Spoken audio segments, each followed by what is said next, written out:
Hello, and welcome to the first newscast of the semester. I'm Jessica Ortiz.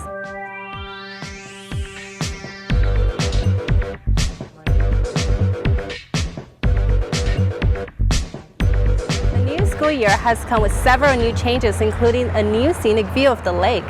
The Elmendorf Bridge, where I'm standing, was completed over the summer, and now students and the community can enjoy the new bridge and the view of the waterfalls.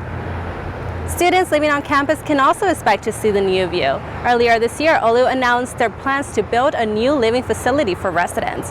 The apartment-style dorm will be located in the east side of the campus and include 65 bedrooms. The new dorm will also include kitchenettes for each room, a fitness center, cafe, courtyard, volleyball courts, and a new parking lot. Construction is already underway, and the project is set to be completed next fall. Olu recently celebrated its opening of La Feria campus located in the Rio Grande Valley. The new campus offers bachelor's, master's degrees, as well as a doctorate program in leadership. A grand opening ceremony will be held on the new campus on September 30th. The Division of Mission and Ministry welcomes the new director and coordinator. Friar Brian Hajovsky will serve as the new director of the university ministry, while Sister Patty Lore will be the ministry program coordinator. I do want Olu to know that even though I am Catholic, I'm here to serve whomever, whatever students, whatever staff or faculty is here, whether they be Catholic or not, whether they be Christian or not. It's simply based on me being a Franciscan that I'm here to serve, and I hope everyone kind of catches that piece. So don't be intimidated and don't be fearful by any means. At the beginning of each semester, Olu hosts a Club Rush event to give students the chance to learn more about different organizations and clubs on campus. Justin Chapman has more on this story. Hi, I'm Justin Chapman, and I'm here today at Club Rush, seeing what all these different organizations are about. What organizations are you thinking about joining here at Olu? The Criminal Justice Society. What's that all about? It's about it's like mainly meant for criminal justice majors and people that are looking into the criminal field and whatnot. I'm just really interested into it, and since I want to become a politician, I don't think it's like a pretty good involvement for me for the university as well. So it's just good in general. Katie Chi is a service-based sorority. We were founded in 1987. If you want to know more in depth of what we stand for and our values, you can come to one of our informationals. I'm the program coordinator for the Center for Women in Church and Society. Okay, tell us a little bit about that. Great. So the Center for Women, actually, if you can see our poster board here, the Center for Women was founded back in 1982 by the Sisters of Divine Providence, and it was centered on the values of lifting women's voices in society. What organization are you part of today? Club Cheer. So the Club Cheerleaders, we are a club, student-run organization, and we cheer at the basketball games, boys and girls, all home games. We try to attend as many athletic events that we can just to cheer on our team. We're working on being a competitive squad, so we're looking for many people to sign up today. Would you like to tell us a little bit more about the university ministry? Well, sure. University ministry actually falls in the Division of Mission and Ministry. And so there's two parts to it. We have the Center for Women in Church and Society, started by the CDPs, and also university ministry. Within university ministry, we're literally the spiritual safe place for the entire Olu community. Whether you be Christian or not, we're here just to invoke prayerfulness on campus. Thanks, Justin. Students who were interested in the fraternities or sororities on campus got the opportunity to see them perform at the Greek Showcase. Reporter Ida Hernandez was there to tell us more on the event. Hi, my name is Ida Hernandez, and I am here with Oscar Bustamante, asking him a couple of questions about his fraternity. What do you want others to know about your fraternity? I just want everybody to know that we're a national Christian service-based fraternity. So what we strive to achieve is we strive to go out to our local community and serve them the best way we possibly can, as well as promoting leadership development amongst our members. So this year I'm the expansion director of my organization, and one thing I plan on working out with the new members is to get them involved, because I believe when you get involved, you stay at the university, and I feel that helps out a lot. We're a service and community social fraternity that actually, our two goals are to graduate our members and to serve our communities. So if you want to join Omega Delta Phi, we look forward to you serving your community, and we're going to help you as much as possible to graduate. So my name is Ramses Tejeda. I would like to talk about my fraternity. We are a Latino fraternity, but not Latino exclusive. So we do accept all races. We seek to betterment the Latino population community and to help them develop for education and make sure they graduate. I love the fact that their hardcore belief is service and sisterhood, so we're able to do that together. Also, we're a very tight-knit community where they accept you no matter who you are, what weirdness you have, how outspoken you are as well. Something I really enjoy about being part of KD Chi is the sisterhood and the fact that we come from all different walks of life, and I feel like when we get together it's just like there is no difference between us. We're all united and it just feels like a true sisterhood, and like that's where you belong. That's what I love about KD Chi. As a sister of Delta Xi Nu, I like the organization because of what we stand for. There has been things in my life as a young child that I've been through that my philanthropy stands for. So that is one of the main reasons why I joined this organization. And then my sisters, they full-heartedly support everything that I do. They're always there for me. They know everything that I've been through, and they support the reasons why I chose this organization. For those of you who are interested in any Greek organization, please be sure to go to their informationals. Reporting for the Lakefront, my name is Ida Hernandez. Since Thursday marked the beginning of the Hispanic Heritage Month, the Saints Production Board hosted the Zoot Suit to honor the Pachuco culture. Reporter Chancellor Macanjuola has more on the story. Or the history, but more than likely you have seen the style. The high-waisted, wide-legged pants and long feathers on the fedora are some of the iconic traits of the Zoot Suit, which is commonly associated with Pachuco culture. Whenever you think of Pachuco, you think of gangsters and, you know, the hard life of it. But it's actually a beautiful culture that really emphasizes closeness and relationships. And I think it's something to shed light on, that it's more than what people think it is. For Moses Porras, the event was a great way to bring Pachuco culture to Olu. I think bringing it to Olu is the greatest thing that we could ever do because we're a Hispanic university. That's the bottom line. And why not have Pachucos here? Why not have lowriders here? Why not have, that's the culture here on the west side. Although the Zoot Suit may not be a common form of clothing today, Porras encourages others to try and keep its rich history alive. Start asking your uncles, your aunts, your grandparents, your great-grandparents, and so forth. Ask them about that culture, the Pachuco culture, and what it was like, and with the style of dress and the language and music and everything else like that, because we really feel that it's fading away, and we need to revive it and to hold on to it because it's our culture. Reporting for the Lakefront, I'm Chancellor Macanjuola. Thanks, Chancellor. If you would like to know more about events honoring the Hispanic Heritage Month, then please be sure to check the Olu Weekly newsletter for dates and times. Since more students are becoming conscious about the food they eat, healthier food options have become a higher demand. Olu now has a new food service director who is already working to meet the demands. My vision for Our Lady of the Lake University was to create a dining facility that offered a wide amount of varieties, that also had healthy ingredients in it, had great customer service, a place where students not only feel like they belong there, but a place where students want to go to, and a place where they want to spend their hard-earned money to come and eat with us, to where they go, hey, you know what, why do I want to go anywhere else? This place has everything. If you would like more information on the food options or have any suggestions, then please be sure to contact the manager at justinb@soricoservices.com. Olu is sad to announce the death of one of its beloved professors at the university. Dr. Ricardo Martinez, a professor of healthcare management and chair of the business program at Olu, passed away earlier this month. He was greatly respected and appreciated by his students and colleagues, and provided health consultations to various organizations. He will deeply be missed.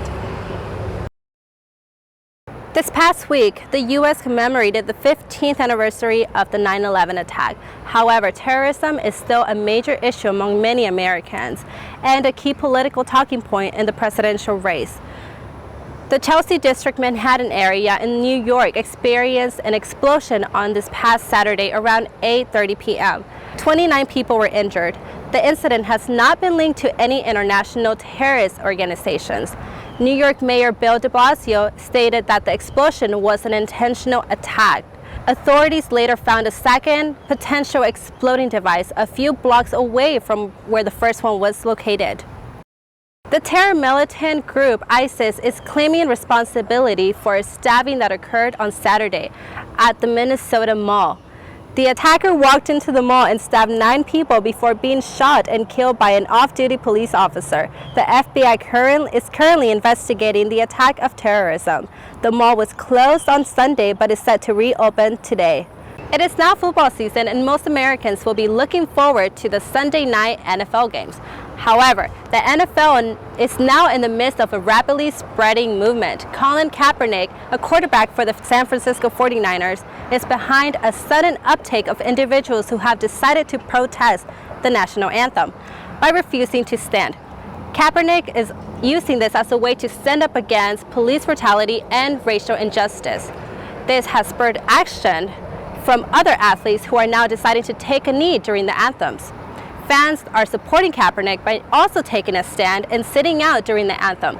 The movement has also spread to high school football teams, where players have begun to kneel as a form of protest.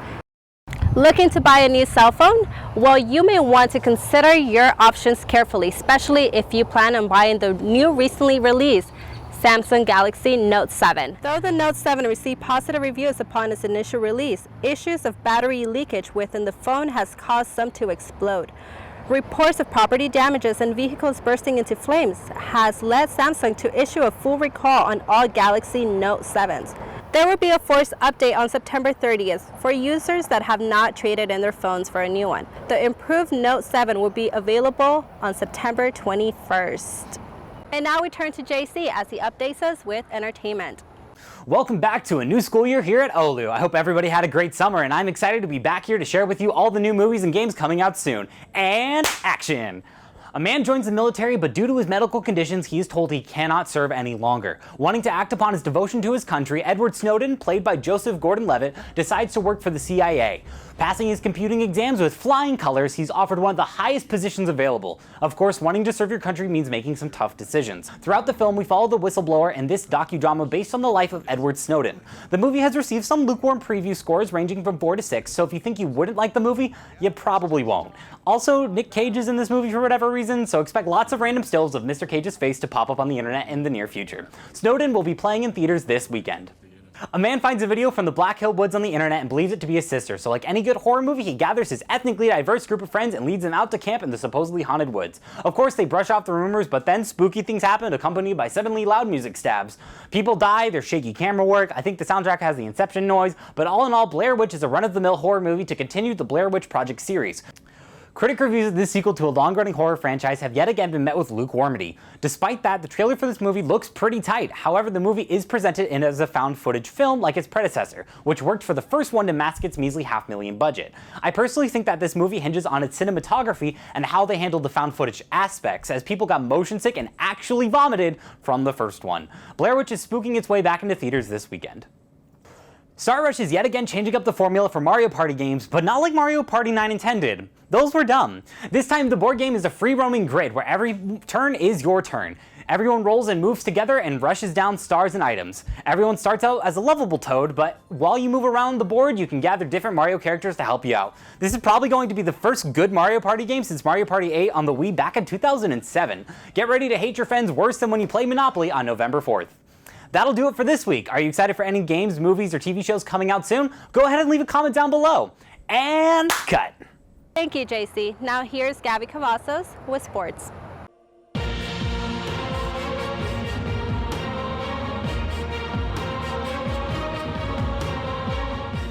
Hello, I'm Gabby Cavazos here to give you your sports update. The new school year came to a strong start with some big wins from our volleyball and soccer teams.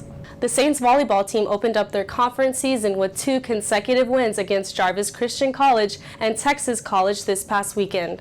The Saints won both games in convincing styles, beating both teams in 3 sets. We had seen over the past few matches that we hadn't started out sets quickly. we've been behind, whether it was like 3-1 or 4-2. And so we made that a goal today to get out to faster starts. And so we did that Friday night, and then we continued to do it today, and the score reflected that. Defensive specialist Aubrey Contreras tied the Saints record with 6 aces in a match on Friday. Jessica Woloski carried the team with 7 kills on Saturday against Jarvin Christian College. The Saints will be on the road to New Mexico this week to take on University of the Southwest. Olu men's soccer officially opened its conference schedule with a crushing win against Texas A&M Texarkana 6-0. Oscar Cardova and Marco Perales each scored 2 goals that helped the Saints pull away. The team now holds a 2-0 record. The team will travel to Brownsville, Texas Saturday, where they'll be taking on Division I University of Texas Rio Grande Valley in a non-conference match. The women's soccer team defeated Texas Wesleyan University 1-0 last Saturday, but later lost 2-0 against St. Thomas University. On Friday, the women's soccer team defeated Wayland Baptist University 2-0 in Plainview, Texas. Last week, the Olu men's cross-country team placed 3rd out of 8 in the 2nd annual cross-country Olu Invite. The women's team also placed 3rd at the Invite. And that was a look at Saint Sports. Thanks, Gabby. Before we go, the Lakefront would like to congratulate our 2016 Student Emmy nominees, including our very own Chancellor Macanjuela and, of course, yours truly. As always, don't forget to like us on Facebook and subscribe to our YouTube channel. From all of us here at the Lakefront, I'm Jessica Ortiz. Now we leave you with a look at our Emmy-nominated news package. This is Sister Margit Nagy. She was born in Hungary, but her journey to the U.S. is very unique. She is a World War II survivor and came to the United States as a refugee. I came as a courtesy of the fact that the government our U.S. government had changed the quota system to allow displaced persons from World War II to come to the United States. It was in San Antonio where she became a Sister of Divine Providence, as well as a professor and the head of the history department at Olu. San Antonio is also where she built an interest in Japanese and U.S. relations. I was nominated by the Consul General of Japan in Houston for an award in terms of promoting U.S.-Japan relations. So though I'm Hungarian by birth and a Texan by my background here, I became interested in Japan. She recently received the Order of the Rising Sun by the Japanese government, a prestigious award only a select few have been given. So because I knew about Japan, had lived in Japan, I was able to do a bit of work in promoting that relationship. The award demonstrates her strong commitment to the Japanese community. But I think that's part of the providence of God, and that each of us needs to be in touch with what our talents are, and then have some courage, even if no one has done it before, or where we're not sure that it's going to be a success. If it brings people together and gives them a chance to look at each other with greater respect and understanding, then I think it's worth the risk. Reporting for the Lakefront, I'm Chancellor Macanjuela.